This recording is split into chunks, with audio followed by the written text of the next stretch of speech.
আসসালামু আলাইকুম। আমি এখন বানাবো খুবই মজার একটা জিনিস। এটা হচ্ছে ইন্ডিয়ান বড় বড় রেস্টুরেন্টের ডাল খিচুড়ি।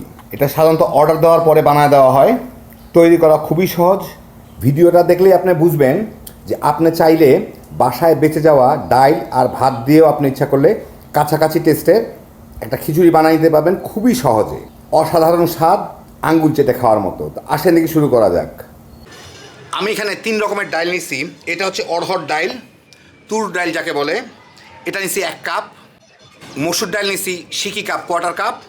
আর চানা ডাল নিছি সিকি কাপ। এর বদলে বুটের ডালও নিতে পারেন। অড়হরের বদলে আপনারা যে কোনো ডাল দিতে পারেন। 2-3 রকমের ডাল হলে একটু অন্য রকমের টেস্ট আসে খিচুড়িতে।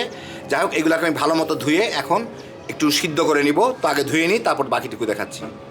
আমি একটা সসপ্যানে 1 টেবিল চামচ ঘি দিছি। একটু গরম হয়নি ঘিটা, কিছুটা গরম হয়ে গেছে বোধহয়। এর মধ্যে আমি 1 চা চামচ আস্ত জিরা আর 1 টেবিল চামচ এরকম লম্বা লম্বা করে চিকন চিকন করে কাটা আদা দিয়ে এটাকে আমি একটু জিরাটা ফোড়ন দিয়ে নিব। মানে জিরাটা ফুটা পর্যন্ত, পটপট করে ফুটতে থাকবে সেই পর্যন্ত নাড়াচাড়া করে নেব। সাথে 2টা কাঁচামরিচও দিয়ে দিই। এই কয়েক সেকেন্ডের মধ্যে জিরাটা পটপট করে ফুটতেছে, শব্দ পাবেন। এখন এর মধ্যে আমি দিয়ে দিব এই যে ডালগুলো আমি ভিজা রাখছিলাম ধুয়ে টুয়ে, ওইগুলা দিয়ে দিব। প্রায় 1 চা চামচ হলুদের গুঁড়া, আমি 2বারে দিলাম কারণ আমার ইয়েটা ছোট চামচটা। স্বাদ মতো লবণ দিয়ে এটাকে একটু মেখে এর মধ্যে পর্যাপ্ত পরিমাণে পানি দিয়ে এটাকে সিদ্ধ করে নিব। হয়ে গেল। এখন এটাকে ঢেকে দিয়ে মাঝারি আছে সিদ্ধ করে নিব। ডালগুলো যাতে সিদ্ধ হয়। 3 রকমের ডাল আছে, 2টা ডাল গলে যাবে, একটা ডাল একটু আস্তে আস্তে থাকবে বোধহয়। যাই হোক, সিদ্ধ হোক, তারপর দেখাচ্ছি আমি আপনাদের। তো ডালটা ভালো মতো সিদ্ধ হয়ে গেছে। এই যে দেখেন, এখন আমি চুলাটা বন্ধ করে দিই। উপরে পানি পানি দেখা গেলেও নিচের দিকে গিয়ে সব জমে থাকে। এই যে এরকম ভালোই হয়েছে, খুব সুন্দর একটা ফ্লেভার এটা। এই ডালটা কিন্তু এমনিই খাওয়া যায়, অদ্ভুত মজার একটা জিনিস। তো ডালটা আমার রান্না হয়ে গেল। এটা আমি পাশে রেখে এখন বাকি জিনিসটা প্রিপেয়ার করি। এখন খিচুড়িটার মেইন সব কিছু একসাথে করা। ডাল আগেই ওদের রেডি করা থাকে, ডাল আর চাল। তো আমি এখানে এখন সবগুলো মিশাইতে হবে। আমি এখানে 1 টেবিল চামচ ঘি নিচ্ছি। ঘিটা বলুক, মোটামুটি গরম হয়ে গেছে। এর মধ্যে আমি একটা বড় সাইজের পেঁয়াজ এরকম এতখানি কুচি কুচি ফালি ফালি করে নেওয়া এটা দিলাম। একই সাথে 1 টেবিল চামচ রসুন কুচি কুচি করা, 1 চা চামচ আদা কুচি কুচি করা আর 2টা কাঁচামরিচ কুচি কুচি করা, ওগুলাও দিয়ে দিব। দিয়ে এগুলাকে আমার একটু ভেজে নিতে হবে। রসুনটা বাদামি হয়ে যাবে, পেঁয়াজটা একটু স্বচ্ছ হবে। পেঁয়াজটা বাদামি হতে সময় লাগবে, সেই জন্য ওই পর্যন্ত এটাকে একটু ভেজে নিতে হবে। খুব বেশি সময় লাগে না, রসুন খুব ঝটপট হয়ে যায়। আর পেঁয়াজও দেখেন কালার বদলায় ফেলতেছে। মিনিট খানেকের মতো ভাজলেই হবে।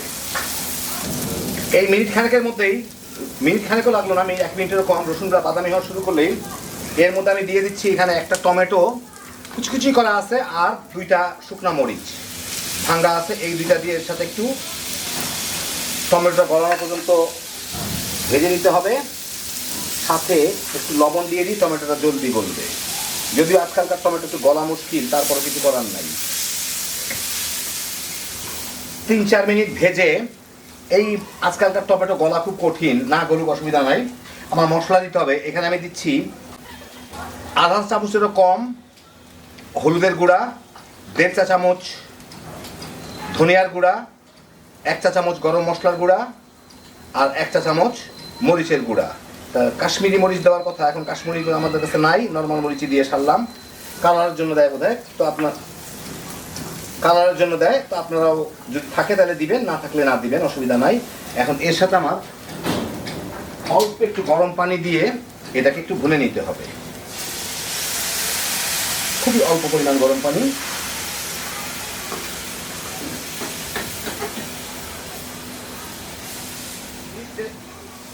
এই মিনিট 2-1 মধ্যেই পানিগুলো শুকায় যায়। অল্প একটু পানি দিতে হয় জাস্ট মশলাটা যাতে একটু ভুনা হয়। পানিগুলো চলে গেলেই এর মধ্যে আমি এই ডাইল থেকে ডাইলগুলো দিব পর্যাপ্ত পরিমাণে, আমার যতটুকু প্রয়োজন এই যথেষ্ট। একটু মিলাই দিই যাতে পুরার আগেই। আমি এখন এর মধ্যে দিব 1 প্লেট ভাত, মানে রেস্টুরেন্টের 1 প্লেট ভাত। তো ওরা বাসমতি চাল ব্যবহার করে, বাসমতি চালের তেমন কোনো ফ্লেভার নাই, সেই জন্য আমি বাসমতির বদলে আমাদের নর্মাল লং রেঞ্জ যে কোনো চাল, একটু লম্বা লম্বা ধরনের যে কোনো চাল, আমাদের নর্মাল খাওয়ার চালের ভাত দিচ্ছি এর মধ্যে। এখন এইটাকে দুইটাকে একসাথে জাল দিয়ে নিতে হবে। যদি ঘন হয়ে যায় তাহলে এর সাথে একটু পানি দিয়ে নিতে হবে, আর পাতলা হয়তো জাল দিয়ে শুকায় নেওয়া যাবে। তো আমার পানি গরম করাই আছে, যদি প্রয়োজন হয় আমি দিয়ে দিব। হ্যাঁ, এই গরম পানি থেকে আমার একটু পানি লাগবে, এর সাথে পরিমাণ মতো পানি দিয়ে এটাকে মিলাই নিতে হবে, যাতে একটু নরম নরম টাইপের একটা খিচুড়ি হয় আর কি, মাখা মাখা।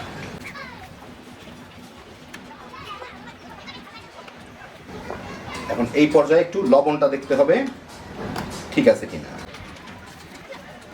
অল্প একটু লবণ লাগবে, লবণ দিয়ে দিয়ে এখন এটাকে একটু ভালো মতো জাল দিয়ে কিছুটা শুকায় নিতে হবে, আর নাড়ার উপরই রাখবো যাতে তলে লেগে না যায়।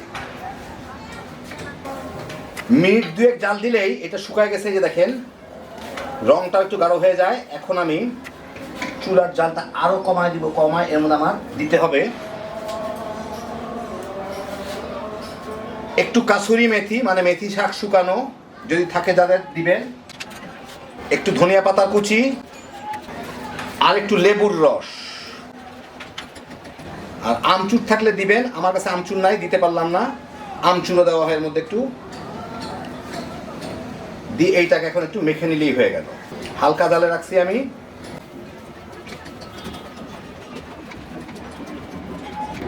বাস হয়ে গেল আমার রেস্টুরেন্ট স্টাইল খিচুড়ি, ইন্ডিয়ান রেস্টুরেন্ট স্টাইল, ভালো রেস্টুরেন্ট স্টাইল আর কি। এই সমস্ত খাওয়া প্রিপেয়ার করে যেটা দেওয়া হয় সেই রেস্টুরেন্টগুলো অবশ্যই অনেক উন্নত মানের। এখন এর সাথে আরেকটা জিনিস দিতে হবে, সেটা হচ্ছে পরিবেশনের সময়। এটা হচ্ছে আরেকটা বাগার, আমি বাগারটা রেডি করতেছি, এটা পাশে চুলায় রেখে নিই। তো আমি এখানে বাগারটা রেডি করতেছি। এখানে আমি 1 টেবিল চামচ ঘি নিয়ে নিছি। অল্প জালে ঘিটাকে গরম করে আমি এর মধ্যে দিচ্ছি 2টা শুকনা মরিচ, 1 চিমটি হিং না থাকলে নাও দিতে পারেন। আমি জালটা কিন্তু খুব কম রাখছি যাতে কোনো কিছু পুড়ে না যায়। এগুলো একটু নাড়াচাড়া করে নিব। হিংয়ের ফ্লেভারটা আসা শুরু করলেই খুব বেশি সময় লাগে না, আধা মিনিট কি 1 মিনিটের মধ্যেই হয়ে যাবে। এর মধ্যে আমি দিচ্ছি কিছু পেঁয়াজের বেরেস্তা দিয়ে এর সাথে মিশায় একটু নাড়াচাড়া করে নিব। এই আধা মিনিটের মতো নাড়াচাড়া করেই আমি আমি চুলার জালটা বন্ধ করে দিই। এখন এর সাথে আমি দিব কাশ্মীরি মরিচ দেয়, তো আমার কাছে কাশ্মীরি মরিচ নাই, আমি নর্মাল মরিচের গুঁড়া দিলাম আধা চা চামচ, যাতে তেলের কালারটা মানে ঘিয়ের কালারটা একটু ভালো হয়। একটু নাড়াচাড়া করে মিশাই নিই, কারণ এখনও তাওয়াটা গরম আছে।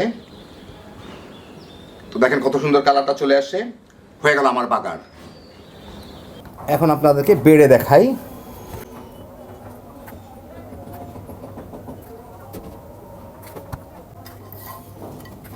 এখন এর উপরে দিয়ে দিতে হবে বাগারটা। তো দেখেন হয়ে গেল আমার অসাধারণ স্বাদের ইন্ডিয়ান রেস্টুরেন্ট টাইপের খিচুড়ি। এর ডাইলটা যে এত মজার, একবার না বানায় খেলে বুঝবে না। কেউ যদি খিচুড়িটা না বানাইতে চান, শুধুমাত্র ডাইলটা একবার বানায় দেখেন, আঙ্গুল চেটে খাওয়ার মতো। অবশ্য বাংলাদেশেও বড় বড় রেস্টুরেন্ট বা কিংবা বড় বড় ভাতের হোটেল, একটু নামি দামি ভাতের হোটেল যেগুলো আছে, সেগুলোর মধ্যেও কিন্তু ডাইল অনেকটা এইভাবে 2-3টা ডাইল মিলায় তৈরি করা হয় এবং এর স্বাদ হয় অসাধারণ। তো বাসায় যদি আপনাদের বেঁচে যাওয়া ভাত কিংবা ডাইল থাকে, তাহলে আপনার ইচ্ছা করলে এইভাবে মিলায় বাগার দিয়ে বানিয়ে নিতে পারেন। হ্যাপি জোশের একটা আইটেম, একবার বানাইয়েই বুঝতে পারবেন, আঙ্গুল চেটে খাওয়ার মতো। অনেক সময় হয়তো হঠাৎ বৃষ্টি চলে আসলো, খিচুড়ি খাইতে মন চাইলো, সময়ও নাই, বাসায় যদি বেঁচে যাওয়া ডাল থাকে আর ভাত থাকে, 2টা একসাথে মিলায় বাগার দিয়ে বানায় ফেলান, তামা করে খায় ফেলাইতে পারবেন। আল্লাহ আপনাদের সবাইকে ভালো রাখুন, সুস্থ রাখুন, নিরাপদে রাখুন। ইনশাল্লাহ বেঁচে থাকলে আবার দেখা হবে। আল্লাহ হাফিজ।